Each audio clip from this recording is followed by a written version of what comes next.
Are there Asians in Star Wars? What's their deal, you know? What languages does she speak? There are aliens in Star Wars, and your biggest issue is if there are Asians in Star Wars. Like, it's a new introduction to the world. I didn't know there were Asians in Star Wars. But doesn't it show how incredibly like racist it is if you're like, oh yeah, aliens, sure, but Asians? Yeah, what? Because Star Wars has historically been white people, aliens, and Samuel L. Jackson. That's it.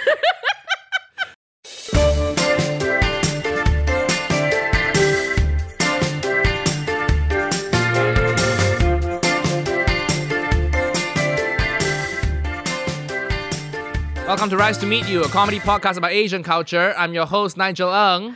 And I'm your host, Evelyn Mock. Yes, episode 101. We're still here. I know. I'm a little bit under the weather. I have a terrible sore throat, but I'm still talking. I'm probably going to be yelling in a bit. So, yeah, happy to be here. I mean, Nigel having a sore throat might actually help this podcast because then you can't go on rants as much as you want and people won't try to cancel us. Oh, I'm not letting that stop me. You think I'm going to stop getting canceled because I have a sore throat? No way. Think again. Think again. I really hope. It probably isn't COVID because I can still taste things. Oh. You know? Yeah, I had soy milk in my coffee today and I tasted it. I was like, ugh. What the fuck is this? And I said, oh shit, I bought soy milk by accident. Fuck. How do you buy soy milk by accident? I don't know. Well, when I had COVID, I didn't have a loss of taste until at the end of it. So it was like, do you remember when we went to that restaurant and I bought you dinner because it was your birthday? Yeah. Yeah. That's after that night I started having loss of taste. Oh, so you still had one last good meal at that nice Chinese restaurant. I did. Yeah. I did have one last good meal. It was a really nice Chinese restaurant. Oh, that birthday. Maybe, but really that nice. was a year ago now. Fuck, man. Yeah. Well, I don't think it's COVID anyway. I don't have a temperature. I don't have a cough. I have nothing else, you know. So this is just me needing to take a break. I've been working too hard. I hope so. Yeah. Take a break. Run away with me for the summer. Let's go upstate. It's Hamilton. Okay. I feel like we were talking about this, like we both, after 100 episodes, it feels like we're both becoming more and more ourselves on the podcast. Mm-hmm. And Nigel, the more you're becoming yourself, you're alienating other people. The more I'm becoming myself, I'm alienating you. But the thing is, this is not new, you know. Every day job I had, I was always considered like this. There's a word for it, not antisocial, but like, you know, this kind of like I keep to myself. I just have a dislike of people. You know, there's a darkness in me. There's an introvert. You are the average of the 5 people you hang out with the most, right? And I realized if the 5 people I hang out with the most, they're just gonna pull me down to their level of mediocrity. So let me just be by myself. Oh my god. Yeah, that's how I think. And I'm getting more comfortable. And who knew I had such deep and not deep, but dark and fucked up thoughts. You know. I mean, I feel like we all probably knew. What? You little Malaysian boy. You don't grow up in Malaysia without developing. Grumpy. I'm just grumpy, okay? You are grumpy. Cantankerous. You are an Asian uncle. Yeah. You're even wearing brand stuff. Hugo Boss, thank you for sending it to me. This is what I wore at my magazine shoot. You know? They even gave me a few copies. Did they? Yeah. By the way, like, who still reads magazines now, you know? I know. That's just what I was thinking. Okay, so actually, I think podcasts are like the new magazines. There's literally a podcast for everything, and like they range in like length from like 3 minutes to like, you know, 2 hours or something. And I was thinking this because I was listening to one of these podcasts that were only like 5 minutes, and it was about a Malaysian politician. She's called Hannah Yeoh. She is a representative of the DAP. Yeah. From Subang Jaya. Yeah. I know that place. And as I was listening to it, I was like, oh, I understand Nigel so much better now. From a 5-minute podcast? from a 5-minute Well, podcast. it was like six episodes of 5 minutes. It's called Project Thought. And she was just talking about like how it is in Malaysia, just like she was talking about wage discrepancy and or wage disparity and like corruption in politics. She was talking about as well, and then also like the idea of if you go and study abroad, it means that you somehow kind of succeeded, and if you are abroad, you don't necessarily want to move back to Malaysia because it might not be considered successful. And I was like, oh, I understand Nigel so much better now. Yeah, that's what most people try to do, right? Yeah. Unless you, I think, no, I enjoy the life here. The quality of life is good. You know, I'm not gonna lie. Yeah, nice here. Yeah. But it was just very interesting. It was such a, Don't you feel it was lucky? a really good, you interesting were born in the podcast. West, doing zero work. You know, I mean, well, you get bullied. I guess that's the price you pay for a good quality of life. yes, I get oppressed and That's a internalized a dilemma lot of being Asian, horrible isn't things. it? Do you want to be rich? Do you want to be poor? Or do you want to be bullied? That's like the two life paths. You get being Asian and being Asian. Very rarely do you get like the rich Asians who are rich in their home country. Then they choose to move abroad. Those exist, Yeah, but those are rare. those are rare. But most of us, do you want to be poor? Or do you want to be bullied? Yeah. And yeah, it was really like, it was quite I sound so naive, but it was fun. It was like really nice listen because she talked about her road into politics, but then in that way she also talked about Malaysian culture in some aspects and Malaysian politics, and it was really nice because I was like, I feel like I'm understanding Nigel. I feel like I'm getting to know Nigel a bit better. So what have you understood about me since you listened? What new facet have you discovered about me? Well, I was just like, I knew all of these things about you before, but I was just like, I understand how important it is for you and why it's so important for you to work hard and do well. Yeah. Like do good work. I understand your drive. I understand your drive a bit more. Yeah, we just love being successful, you know? Failure is not an option for us. I don't know how it is if you're growing up Asian in the West. Is failure a cool thing? Is it considered cool to fail if you grew up here? I think it's, as you say, like there's this privilege that we have here that we didn't need to. We struggled in a different way, but we didn't need to struggle as.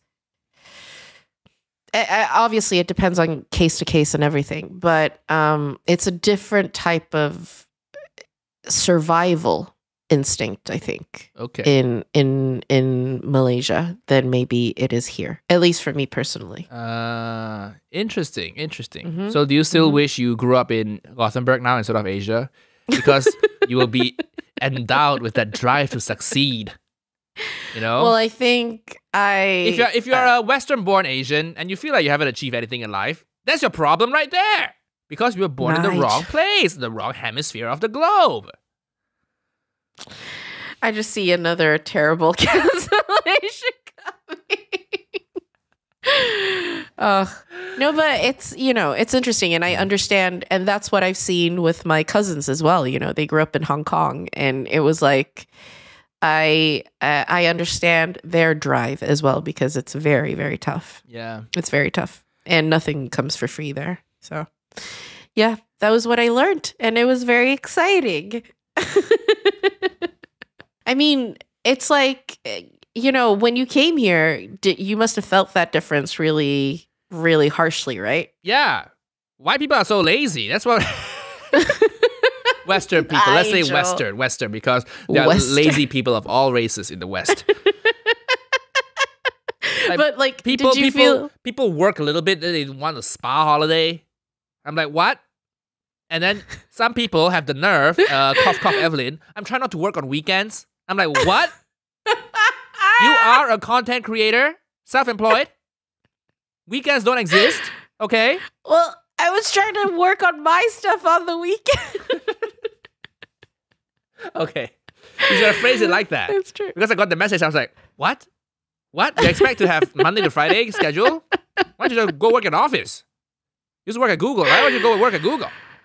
No, but it was like, all right, without getting into it too much, but it was like we always had, it was always late nights with Rice to Meet You. It's always late nights. And I was like, I want to try to avoid the late nights. Welcome to the club. Welcome to the club. Yeah. Sometimes I will go, when things are open, I will go get dinner with friends and then cocktail bars, and then I'll continue working at 10:30. Well, you know what? There was a week, I think it was like 2 weeks ago, where the whole week, the only time I didn't see daylight for like the whole week because I was working toward a deadline. I went out, the only time I went out was like after 7 o'clock in the evening to get food before everything closes. And then it was just like at home, just working. Yeah. So it's like, yeah, when you're a creative or content creator. Yep. Happens. But yeah. I do feel a difference, yeah. Yeah. I do feel a difference in the West. But so in what way was it, did you have to compromise things about yourself when you came here? I had to not text people on weekends if it's a work. If it's a work thing, I try my best not text my agent on weekends. Yeah. But yeah, you just have to be more mindful of their work-life balance, you know. And then the automated responder email thing too, you know. In the West, if you're taking leave, like that Friday 5 p.m., you shut your laptop and nothing happens anymore. But my friends in Malaysia, they take leave, they still have their laptops with them. It's like, oh, I still need to do this. Sorry, I'm on leave now, but I still have to send this email out real quick, you know? Yeah. It's the same with my cousin. Like in Hong Kong, she's like, yeah, I do overtime every day, but I don't get paid for it. I don't expect to. I just do it. And it's like, I remember in Hong Kong, because my uncle, he's like, he leaves his house at 6, which is like, he gets up at 5 or something. So he leaves his house at 6 and then he comes back at 8 in the evening. Oof. And that's like that's his day. Yeah, puts my work ethic to shame. That's why I'm always a believer that let your kids grow up in Asia, then move them to the West when they're 12 or something. They'll crush it.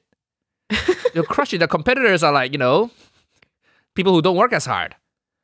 Right? That's my game plan. That's your game plan? Yeah, let my kid grow up in Asia. Then they come here when they're 18 to crush it. Oh, also, a thing I learned about how you used to sound. I was like, well, when I was listening to it, because Hanayo, she has a Malaysian accent, and I was like, did Nigel used to sound like this? It depends what kind of environment in Malaysia she grew up in. I grew up around like a lot of like Chinese-speaking, Mandarin-speaking people. So my accent, Malaysian accent probably leans more Canto, leans more Chinese. Oh, because she said she is a Chinese Malaysian, but she doesn't speak Mandarin. So she probably sound a bit more neutral.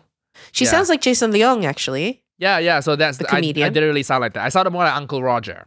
Did you really? Yeah. Very close. Very close. Can you do it? Very close lah. No need to do. Do for what?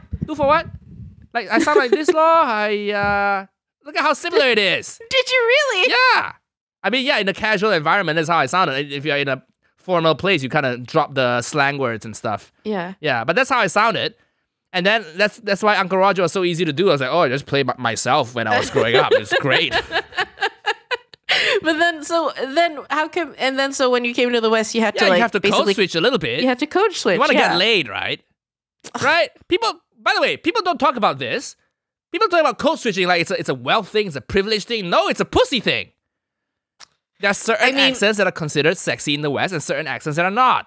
So if you want to get laid, you better, if you're Asian or Indian, you better fucking code switch. If you're Irish, that's okay. You're British, that's okay. You're African, Asian, Indian, yeah, you better code switch if you want to get laid. It's not a privilege thing. And of course, it's very problematic because some accents considered more attractive than others. That's not what I'm trying to explore, okay? I don't care about that. I'm just saying the fact is, if I sound like Uncle Roger, nobody would suck my dick. Okay? Nigel! I mean, it's true, isn't it? It's true. Would you suck someone's dick if he sounded like Uncle Roger? I mean, I have all these crushes on all these K-drama actors, so yes, I would. But you're also looking at the most beautiful people, and you find the Korean accent attractive too. I find it extremely attractive, yes. Yeah. It's not a wealth thing. It's a pussy thing. It's not a colonization. Oh yeah, white privilege. No, it's pussy. It's pussy. Okay, to be clear, it is all of those things. But of course, for Nigel, it's the pussy thing. It's not. No, it is. I mean, no. You have a very, very good point because it is true. It is true. People get just like not considered because of the way they sound or the way they look, but especially the way they sound because it's the associations they have with a specific accent. Pussy because is a reflection of colonization and white supremacy and stereotypes and all of that stuff. Okay, yeah. Yes, but all of those are reflected in pussy. Okay, if you just look at pussy, it reflects colonization, white privilege, all that stuff. Xenophobia. Everything's contained in pussy. You have the point that probably humans are driven by sex and power. It's reflected. Everything is a microcosm of the universe. Pussy is a microcosm of the universe. You want to see how the world works? Stop saying pussy and stop making it out as if pussy is a prize. I'm not making. It's not a prize. Okay, I don't get prizes multiple times a week. Hey, it's a prize to you. You get laid once every 7 years. That's a prize. You're such an awful person. You're so awful. You have what? What's wrong? The thing is, you just saying this without me like contextualizing it to the bigger picture sounds awful. And I'm trying to contextualize it to the bigger picture because you have a very valid point. But if you we are saying the same thing here. I'm just expressing it in a cruder way than you are. You are, and I'm contextualizing it so that people don't get lost in the crudeness. Pussy is a reflection of society. That's what Evelyn's saying. That's what Evelyn's saying. And I'm saying, yes, people probably instinctually are driven and motivated by sex and power. It's a very good point. It's a very good point. I express it in a more pithy way, a more eloquent way. Pussy is the microcosm of life. That's why together we're one. We make one good person. Listeners, if you're enjoying the podcast so far, consider joining our Patreon at patreon.com/rice2meetyoupod to support the podcast and keep us going. Yes, and you will also get access to some bonus stuff. Currently, the bonus material is my K-drama podcast, where I gossip about K-drama and Lee Dong-wook mostly, and how hot he is. Yeah, and in the future, there'll be more bonus stuff, and we have a whole backlog of content that we already made for Patreon, right? So it's like for as little as $5 a month, you get access to a backlog of content and the Discord and the K-drama stuff. Loads of goodies for you, and you get to support the podcast. Yeah, and as Nigel said, we have a Discord with Patreon exclusive channels. So yeah, you get access to that. And basically support us. Keep us free to say whatever you want without being cancelled. Okay, no, that's not the purpose. Okay, Nigel, just go to patreon.com/rice2meetyoupod. Thank you. That's why I think when I do get married eventually again, I'll probably revert back to my old Uncle Roger accent because then I know I'll never be unfaithful. Nobody's gonna want to sleep with me. But then your wife is gonna want to divorce you too. Oh yeah, shit. That's true. That's true. She's like, what? That's true. Then she won't want to be with you. Unless she's Malaysian. Yeah, I don't think even Malaysians want to be with someone who sounds like Uncle Roger all the time. It's still exaggerated a little bit.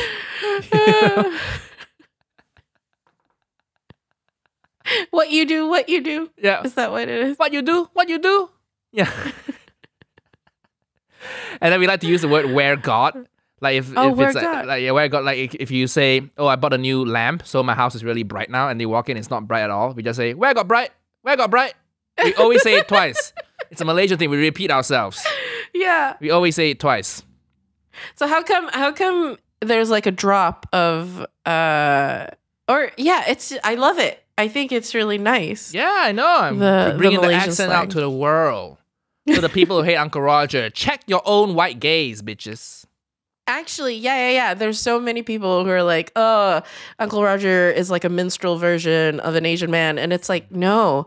See, this man sounded like him. Yeah. And then he came to the West And he got had to addicted code to pussy. switch. Yeah, for pussy. So whose fault is that? Whose fault is that? Right? And now you're policing him for doing his accent again. It's like, check yourself. Yeah, exactly. It's okay. Everybody gets pissed off at anything I do anyway. I'm used to it now. I'm used to it. One day you too will be successful and famous, Evelyn, and you'll be like, Nigel, you were right. I should just ignore all of them. I don't know why I entertain them. The more I entertain them, the more they message me. It's like it's never ending. Oh my God. You know? One day you'll get to my level. Your level. Oh my God. No, it is true though. Sometimes you just have to ignore shit, you know?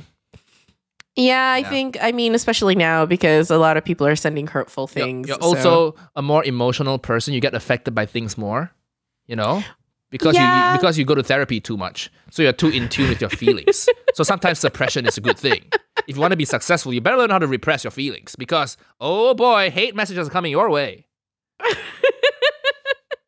Well, it's not that the thing is I know who to disregard and who to pay attention to. And, you know, some people have valid points and it makes me reflect and think. Yeah, I really like this is the problem. You're too reasonable. You're too reasonable. I'm very reasonable. Yeah, the world is built, success is built for sociopaths. Okay? Yeah, it's Look true. at the most successful people in the world. Psychos, sociopaths.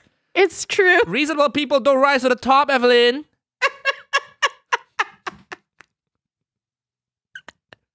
Another good point.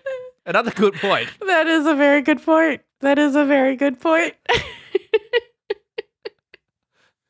Oh my God, what a dark view of the world.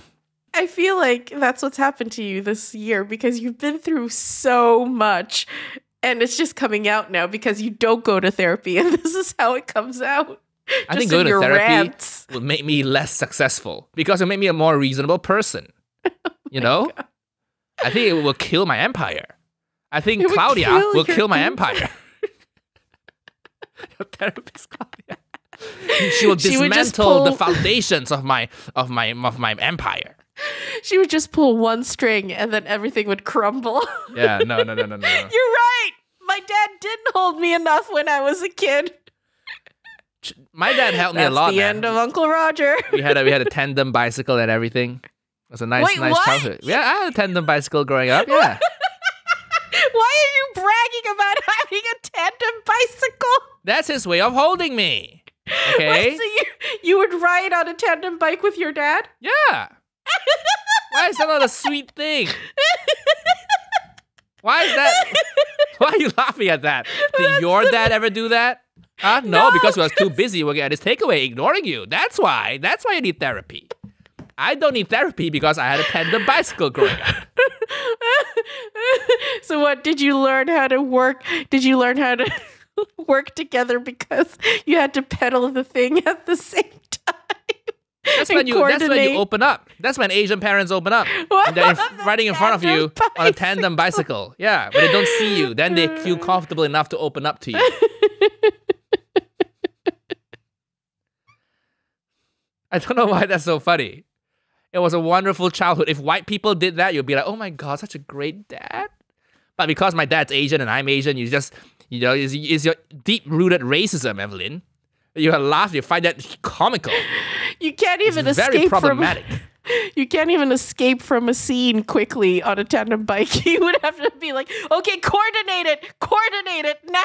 Why would I need to escape from a scene? We're just riding up the neighborhood. On a tandem bicycle. Why is that so funny? Why is that so funny? It's the nerdiest thing I've heard. How is that a nerdy thing? It is the whitest thing I've heard too.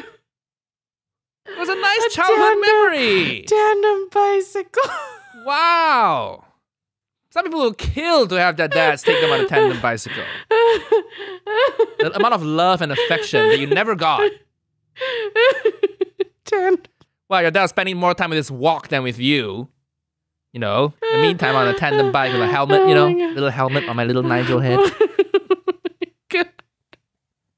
Nigel is so funny. Why is it funny? It's Why is so a tandem funny. bicycle funny? Would you be on the back or the front? I'll be on the back, of course.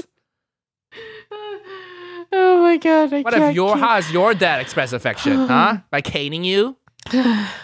No, because I'm not Malaysian. My dad expressed his affection by food. Okay. He made me food, and that's why I'm this shape. Different families, okay. That's why I'm in shape. Yeah, that's because you had a tandem bicycle. My dad was looking out for me. I want my kid to have abs in the future. My dad just fed me and didn't have a tandem bicycle. Yours had a tandem bicycle. Oh my god.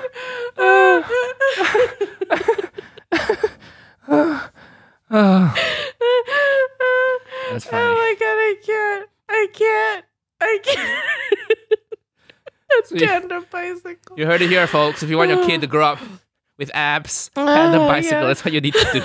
Tandem bicycle. It's gone out of fashion a little bit, hasn't it? I mean, it was never in fashion. I think people would throw rocks at the people who were riding a tandem bicycle because they were like, "Stop it! It's against nature. Just each get your own bicycles." Oh my gosh, this is so funny. Okay. It's so funny. Just you riding with your I'm sorry, okay, I have to stop.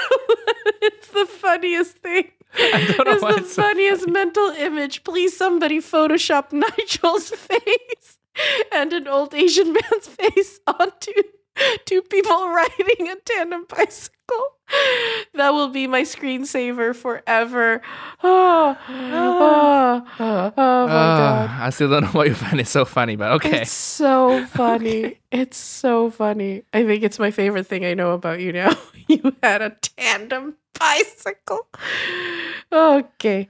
Oh gosh. Well, what did I do last week? I had an acting thing last week. You know, moving on from tandem bikes. Thing. Yeah, Oh, I had that's my first acting thing. I don't know how you do it, Evelyn. Oh my god, I hate acting so much. Oh, Why? I don't How know, did it man. It's just a go? bunch of like, I only have 5 lines, right? I think actors are just a bunch of like beautiful failed people. What?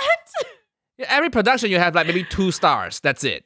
And the rest of them are just like people with like me, 5 lines, 10 lines. Yeah. And but the difference is they went to acting school, they went to drama school, they spent their whole lives perfect in this craft. And if I can take your job without having practiced, yeah, you're really bad at your job then. Like a lot of them still have to work retail and they're old now. I'm like, come on, man, come on, it's time to give up on your dreams. You're old. Pick up a day job, go to an office, start a family. Acting's not for you anymore. Start a family. Yeah. Time to give up, time to pack it in, you know? And I had 5 lines, and you have these things called runners in productions, right? Runners are people who just do all the miscellaneous tasks, get coffee for the actors, you know? And I only had 5 lines, and I had a runner, and he's like in his 30s, and he has a receding hairline. It's time to pack it. If you're that old, you have a receding hairline, and you're still getting coffee for someone who only has 5 lines.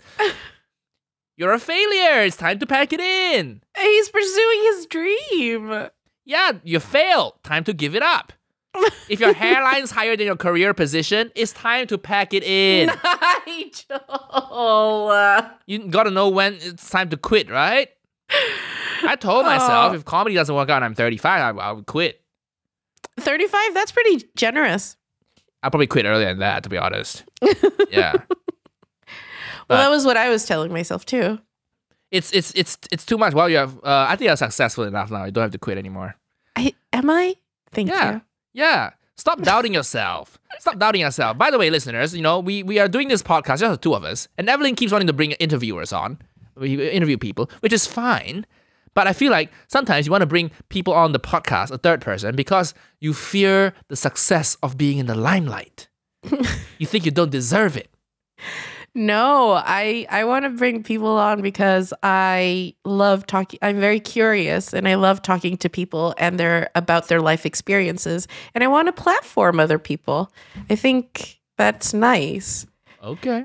And also it gives you, when you meet somebody who you've not known and somebody who's lived differently to you, it opens up a lot of, it opens up my eyes. Well, for those types of situations, all you have to do is go make a friend. You go make a I'm friend. terrible at making friends. Meet someone on Tinder and then just say, all I want is friendship. All I want is to hear about your life experience. Keep your dick in your pants. I just want to hear your life experience. You need to bring them on the podcast, We'll that doesn't really work. Yeah, we'll do it sometimes. But I digress. And also, I've had to play this character. It's a high school reunion, right? So I played this small character with 5 lines. And the thing is, I don't know if is it a recent thing, but it felt too diverse.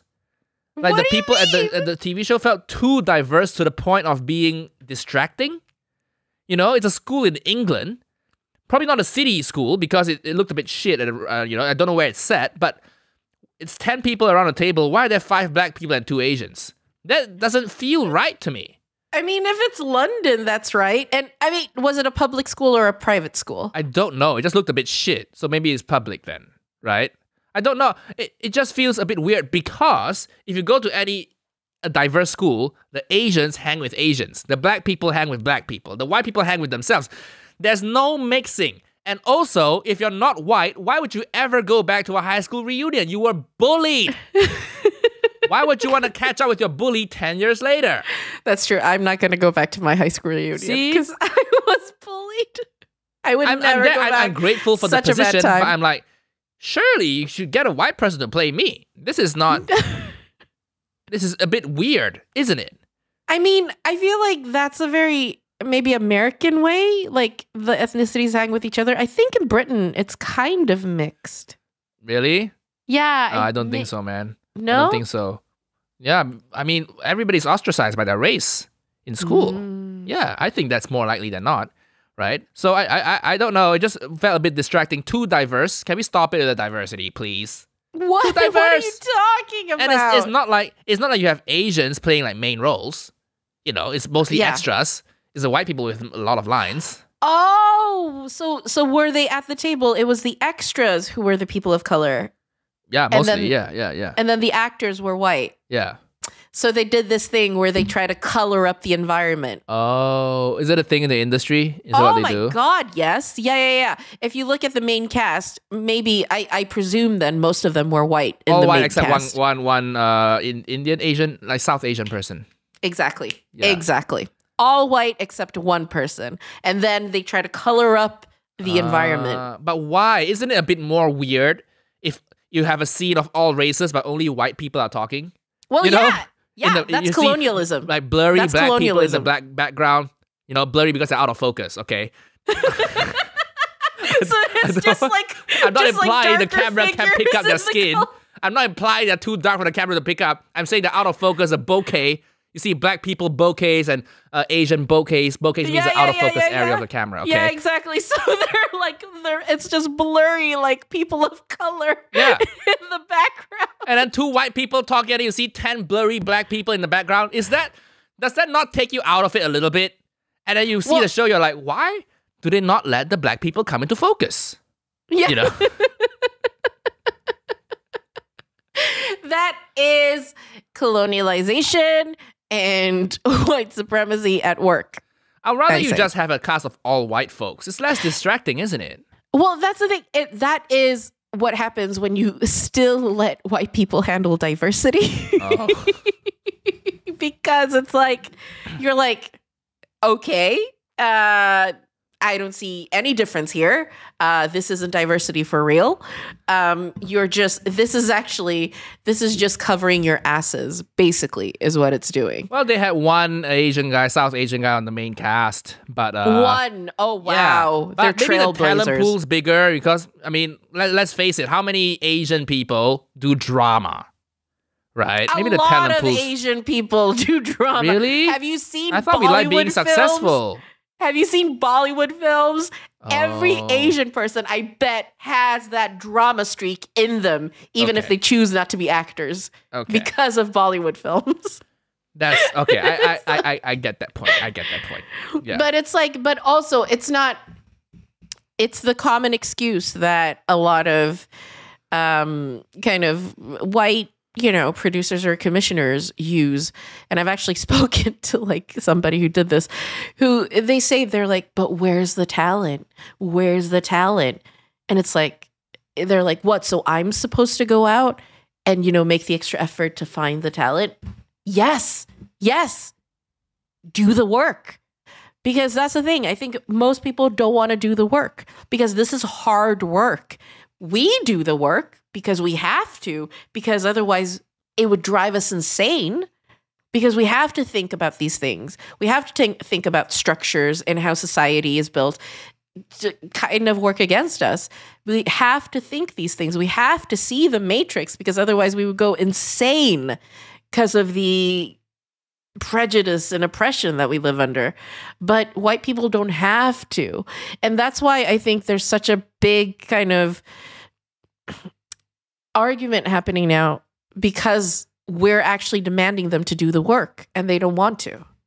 Well, I'm gonna play devil's advocate here. Don't! Why? Well, it's funny. Don't you feel it takes you out of it? Like when I watched Star Wars, there was a great Asian chick, great actor. What's her name? The Kelly Vietnamese Marie girl. Tran. Kelly Marie Tran, great actor and everything. But it took me out the movie. Because when I saw her in the Star Wars world, which was always, it's just white people and aliens, right? So that's what I knew Star Wars to be about, is either white people or aliens. And then I saw, okay, the few black guys, Jedis.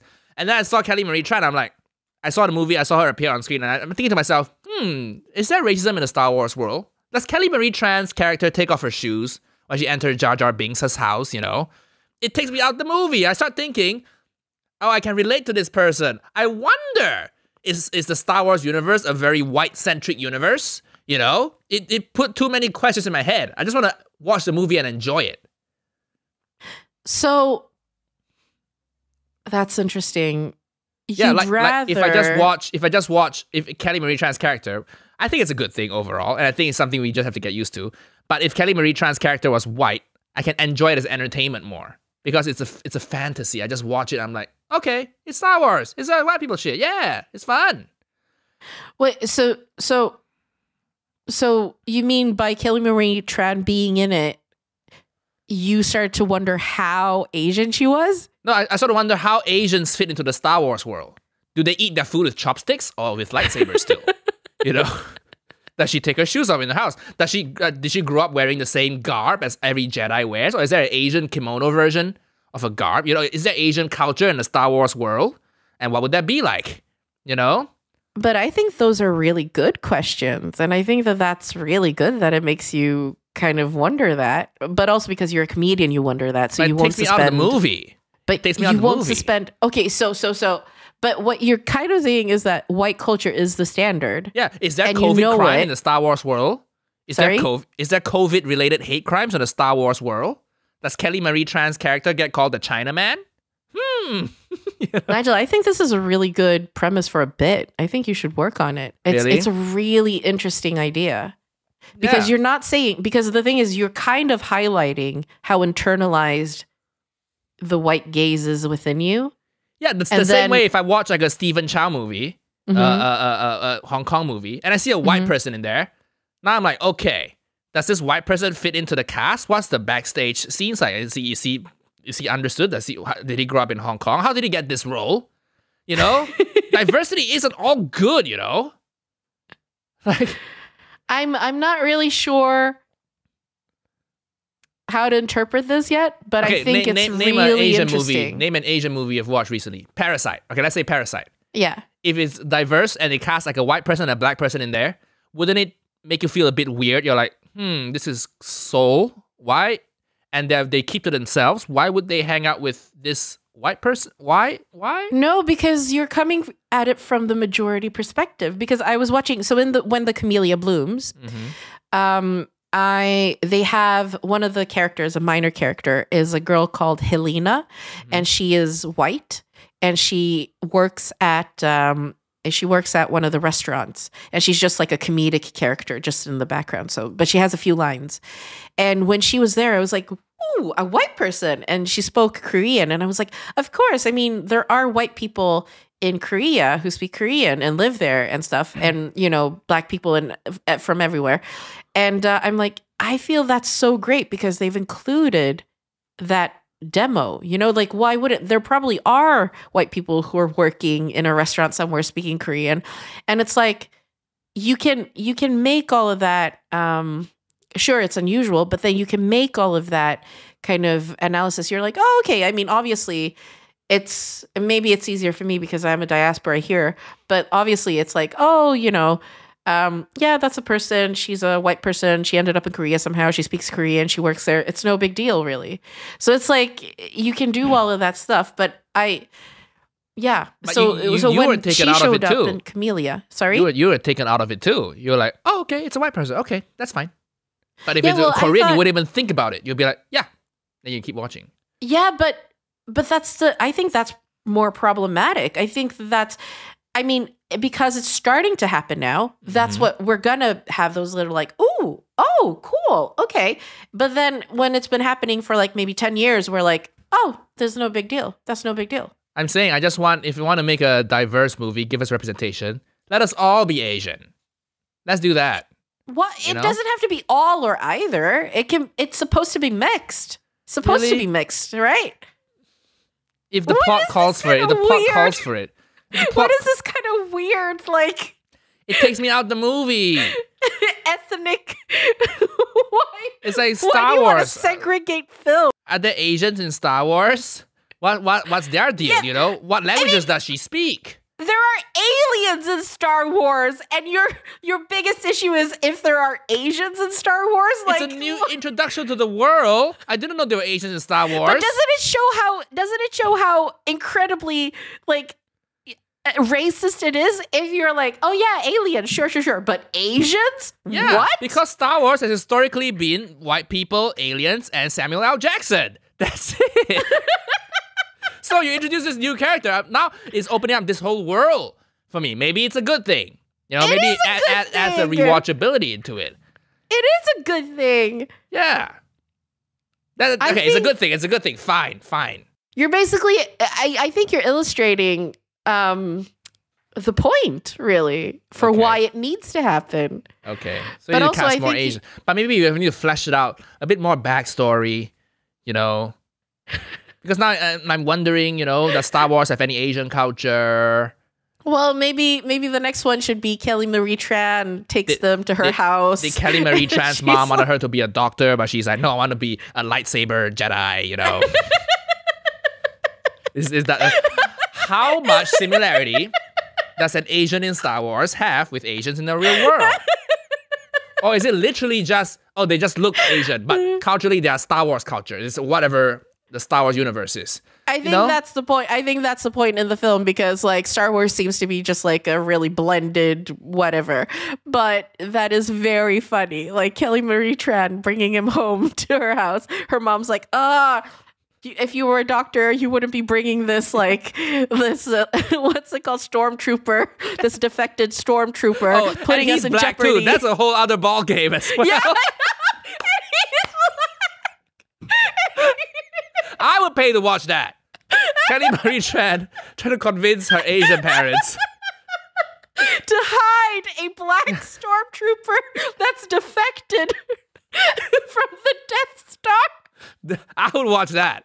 I'm more curious about that than what Yoda is up to. Maybe that would be more interesting and fun. Just like make Make Star Wars culturally and racially diverse, but include the culture. Yeah.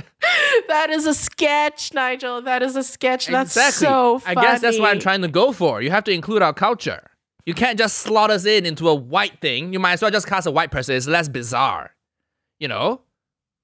But I mean, in Star Wars, I think we can suspend disbelief, right?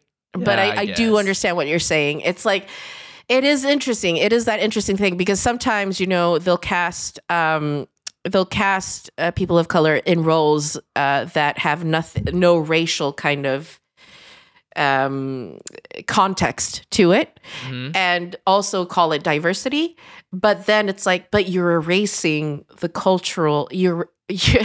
Sure, we see a person of color there, but we don't see their cultural history and their kind of experience on screen still. Yeah, it's like, really interesting. Imagine a Parasite. Like imagine if the rich dad character was a white person from, say, Italy, but then he'll be doing all the shit. Have you seen Parasite yet? Oh my god, you haven't seen Parasite? Oh, I love my culture. This podcast has made me love my culture. Have I seen the only Oscar-winning film produced by Asia? No. Have I seen rom-coms produced by white people? Yes. I love my culture. It doesn't mean that I'm a cinephile. You have these things you have to watch, right? I will watch it. Okay, you know what? I promise you. They're gonna have Minari coming up soon. They're gonna sponsor the podcast. You better watch that shit.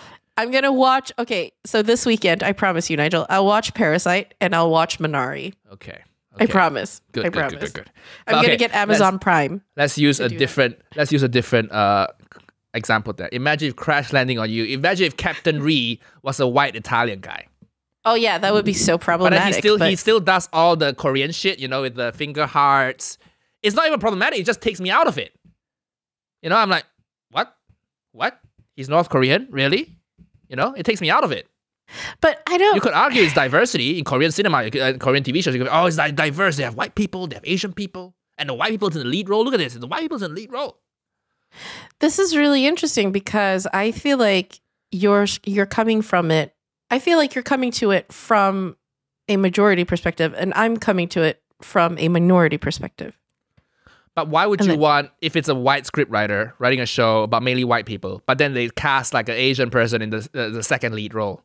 It would still feel weird because they're still doing all the white people shit. They're coming to the house with shoes on, and then it takes me out of it. So if you want to cast an Asian person, you know, you better have some sort of Asian element. You need the script to need an Asian. It can't be, the script can't be just like, oh, it's all supposed to be for white people, but we'll cast an Asian in one of the roles. I'd rather you cast all white people then, you know? It is what you're saying, and what I said before, which is like sometimes because they're erasing the cultural and kind of they're erasing the Asian person's life experience by doing that. Yeah. So I'm saying, or not considering it, but I don't. It's not. I'm not against it, but I do understand what you're saying. I do understand because it's yet another kind of lazy way of expressing diversity. Yeah, rather you have an all-white cast, you know? If you're not gonna write like cultural shit into your films anyway, just have an all-white cast. It's more, it's you know. I don't agree with that though. Really? You go on Great Gatsby with that Asian character? You're like, what? How is he there? I mean, he should be on the railroads. Why is he in this beautiful house? If Steven Yeun played, it would take you out of it. It would take you out of it. You'll be, oh, the Asian guy's so hot. It takes you out of the movie. When I watch The Godfather, I don't want to see an Asian guy in The Godfather. This is an Italian, New York mafia. Like, I'll watch an Asian triad movie if I want to see But Asian. that's different, though, because it's like, that's culturally contextualized. That is, The Godfather is culturally contextualized. And so is The Great Gatsby, you know, Americana and whatever. But, you know, like some film, like, you know, some mumblecore film. Yeah, like Ghostbusters. I will never ever want to see an Asian Ghostbusters because the level of respect we have for ghosts in Asia. What? You bring a backpack with a laser and try to find ghosts. What Asian person ever does that? We wouldn't. We would bring like a incense and like a prayer thing. Exactly. So that we You could bring pray a monk. to You yeah. bring a monk to We your would bring house. oranges. We would bring like a chicken and food. And then you would Like, cut the what's your chicken's favorite neck drink? and Oh. hold the chicken out, let it bleed to death on your floor. Okay, the ghost is gone. The ghost is gone. Oh, you were going that way. I just meant like because we bring to my grandfather. We bring a grilled chicken and put it there because it was his favorite. Oh, that can work too. That can work too. It depends And on then the we type pour of some ghost, tea right? for him. We'll bring drums. There'll be drums for some reason.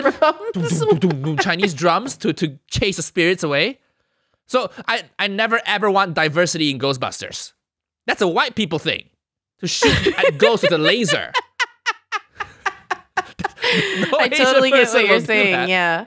See? That's so funny. Like how we would approach it differently, just like the cultural context. But then, I mean, if it's a film about, if it's just like a rom-com, I see no problem with like having just like, somebody be Asian in that without needing the cultural context. But of then it. I need a scene where the Asian person brings up money. I need a scene like that. I need a scene like that. I need a scene where the Asian person brings up these websites they use for cashback. Oh, have you heard of this topcashback.com? I just buy all my stuff from there. I save 1% on every purchase. Oh, what? Use a debit card? Use a credit card. You get 1% back and Avios miles from BA. You can redeem flights. I need a scene like that. If you're gonna write an Asian person in a rom-com on the third date, I need a scene like that. Or just a scene where they're couponing. Yeah. Or like they're like, yeah, or they're going to a restaurant and it's like, yeah, I chose this restaurant because I have a coupon. No, that's too much. No, rich Asians don't do like physical coupons anymore. See, you don't even know. But I thought we were talking about regular Asian. and then they talk about, sure, but they'll probably talk about Bitcoin. I want to see when they talk about Bitcoin and investments. Yeah. You know? Yeah. And how when they try to arrange a date, they're like, oh, sorry, I can't because I'm going to see my mom next week. Sorry, it's Chinese New Year. See my mom. Oh my gosh, that's so funny. So you That's better write really, that in. really Otherwise, funny. just cast white people. What's the point? I totally understand what you're saying. And I agree with you on some points. I make really good points, Really good points. You do. Well, I mean, okay, I get what you're saying, Nigel. Yeah. And I agree. Like, Finally, we agree on something. but also because I grew up here, I'm Asian, but I'm also Western. Like, I have 7 cheeses in my fridge. Like, Okay, what does So, that have to do with movie diversity? well, it's just that because I grew up here, I belong here too. So, sometimes, like my Asian is prominent, but like I'm also Western. So it's like, sometimes I have mapo tofu and now I currently have 7 cheeses. So you have in my mapo fridge. tofu with like bread or something, Yes, exactly. Mapo tofu with bread. Yeah. Well, Swedish food isn't great anyway, so, you should be glad you have that Asianness in you. And 7 cheeses, I thought you were lactose intolerant. I am. I'd hate to be around you right now. Why do I have 7 cheeses? It's just like it's like the most single lady thing. Does it make you Like, feel less single lonely lady to see the slabs of cheese in the fridge? I mean, I guess I like putting it in my mouth. The cheese. But, like, It's just so sad. what do you It's have just the so cheeses sad. on? What do you have the cheeses on? You just Well, have like a it's cheese different plate cheeses. on crackers? Well, my manchego cheese I have on crackers. My cream cheese I have on crackers as well. And then I have the Swedish kind of like, it's kind of like a Swedish cheddar. Not as strong. I have that on toast. And then my halloumi, I just have it sometimes and I fry it up and just have it in the evenings. And then mozzarella, I have it with tomato. And then my Gran Padano, I have it on top of pasta. And I just stopped paying attention halfway through all of that. those are all my cheeses. Okay. Hey, at least you have cheese. I have an empty fridge. And it sucks because I'm under the weather now. I can't even go to the store. And my fridge is empty. So I have to get Deliveroo. You have to get Deliveroo. So sad. You know what's sadder? That new iPhone update now, when you swipe on your home screen, you swipe left, they have a section called Featured Photo, where they just pick a random photo from like a year ago, 2 years ago to display, you know? And then, how is that a good idea for single people who've been through a heartbreak? Every time I swipe left, it's 50-50. You know, will it be a photo of a holiday? Or will it be, you know, someone who I thought I could have my future with? Did you delete all of those photos, though? I did, but you can't delete everything. Sometimes you can't find everything to delete, and you thought you deleted everything, but there's still a few. So last week I swiped Psycho Swedish Bitch was there. I was like, whoa, what the fuck? What the fuck, iPhone? You listen to everything. Our iPhones listen to everything. They show you ads, right? We talk about Invisalign. Suddenly you get Invisalign ads. Yeah. Really? iPhone? I've talked about Psycho Swedish Bitch for an hour on the pod, and you still show me that? You know? Can't use spying tactics for good. They're like, oh, he misses her. She talks about her so much in an angry, ranty tone. He must miss her. Yeah. Let's move this photo out of the trash and show it to him anyway. I know he trashed the photo, but let's just show it to him anyway.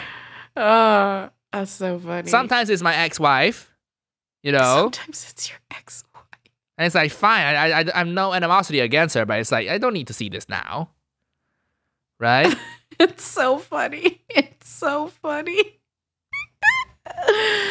Oh, Nigel. I'm so sorry. I have the feature photo too, but that's it's mostly why I food. want everybody to send me nudes to lower the chances of me getting a heartbreak photo in my feature photo. But I think they have a filter of not showing nudes, which is very, because I haven't had a nude displayed. Which is very sad. You haven't had a nude display. Oh my God. I haven't had a nude featured. You know, I've had my heartbreak women, you know, featured multiple times. I have feature photos too, and it's mostly food. Yeah. It's mostly my food. I think Evelyn's the winner here, you know? She only takes photos of stuff that makes her happy. No dick pics. No cute selfies with a guy. Well, I've deleted all of those, so. Nigel, that's so funny. Oh, actually, I have something really fun coming up. Okay. Or had. It's actually come out. Well, for us, it's coming out tomorrow, but for you guys, it's come out last week on Thursday. I was asked to contribute a personal essay to this podcast anthology called Anthems by a company called Broccoli Productions. And it's basically, they feature anthems from all types of people.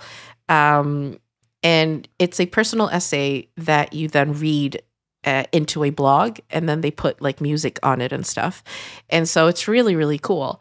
And for March, they're doing Anthems Women, which is they're featuring women, which is really cool. I'm a woman. And so I've made a piece. I've written a piece. I read it. And now it's up on Anthems, and you can find it on where podcasts are. What's the piece about? Is it about how you were bullied? And does it paint you as a victim? I mean, when people say peace, it usually is about how they were a victim, right? No winner says peace. Nigel. Right? It's about a lived experience I have had as an Asian in the West. There we go. It's centered around a word about narrative. So I've centered mine about narrative, and I talk about how it is to grow up in a predominantly white society. And how other people's kind of story of you shapes your narrative about yourself. And then how I eventually broke out of it. I mentioned you in it, Nigel. Really? Oh, I have to listen to this now. Yeah, exactly. Now he's going to listen to it. Yeah. Why didn't they ask me? I would make such a great piece. You would just yell. What would your piece be about? What would be your word? Egg fried rice.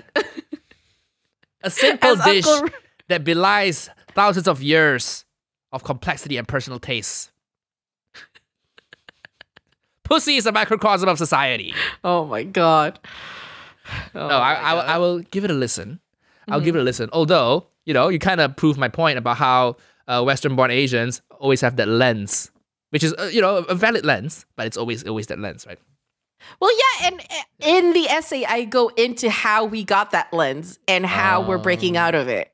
Because if you're Toni Morrison actually said this. I listened to her yesterday, where she said she was talking about slavery actually, and she was like, if you're going to enslave a people, you first have to convince yourself that they are below your worth, that they're not as human as you are.